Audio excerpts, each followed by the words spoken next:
Let's go with a leader who really wants to create an inclusive workspace, doesn't really know whether they're doing a good job, doesn't know where to start, etc.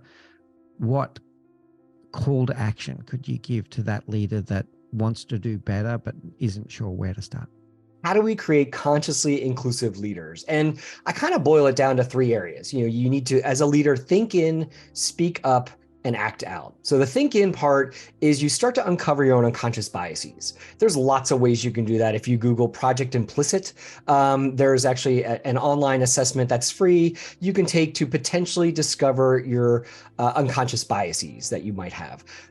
We can get into the whole conversation about its validity and reliability. It's been around a while and all that stuff, but it's one of many ways that we as leaders who want to do better can start to get our own house in order, if you will. So think in is just discovering, all right, what unconscious biases do I have? And if you're listening or watching, you're like, I don't have any shenanigans. If you are breathing, you have something. That's just how us humans are wired. So own it and just find out which ones are yours. The speak up, we actually already talked about a little bit, and that was that silent collusion, women drive kind of thing.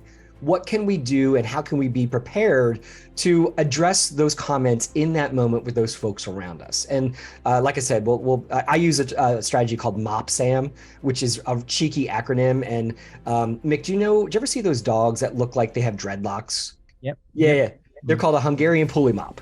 Okay. And so in the training, and it's really cheeky, but in the training, I bring up a slide and it has a Hungarian pulley mop. And I said, this is Sam. If we take Sam's name and we take his breed, Mop Sam, that's the 6 strategies for remembering in the moment how you address those comments like, women drive. And spoiler alert, the A in Mop Sam is ask. You ask a question.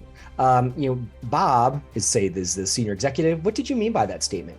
And you mind your tone. It's not like, Bob, what did you mean by that statement? Because then Bob's shields go up and you're not going to get anywhere. But speaking up is having the courage to create that inclusive space when you see those opportunities out there. And an act out is what can we do and look at our workplace that can be more inclusive. For example, if I am in the HR space, how inclusive are our bereavement policies? And you might say, bereavement, what does that have to do with it? I do not have human children in this life, but I have canine children. And it's not to belittle any parents who are listening, but my dogs are my life. I love my kids. And one company I was working with, they changed their bereavement policy to acknowledge non-human family members and the bereavement that happens with that. I'm like, that is beautiful. That's a little thing, but that's acting out. That's being more inclusive and bringing other folks to the table. What else can you do within your workplace to act out and really find those ways to open up and be more inclusive within your sphere of influence within the workplace? So think in, speak up, and act out.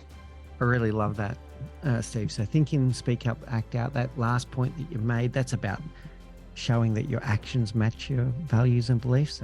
It's not good enough to just say we believe in a workplace that's inclusive. It's your actions that make the big difference as to whether people believe it or not, whether they trust it, and whether you're going to attract and retain people that want to work in an inclusive workplace where they do feel like they belong. Really, really nice, Steve. Hey everyone, it's Mick Spiers from the Leadership Project, where we empower leaders with the knowledge and skills that they need to create amazing teams and amazing workspaces. If you're enjoying our content, please do remember to hit like, subscribe, and that little notification bell so that you can be notified of all of our future videos. In the meantime, please do take care, look out for each other, and join us on this journey as we learn together and lead together.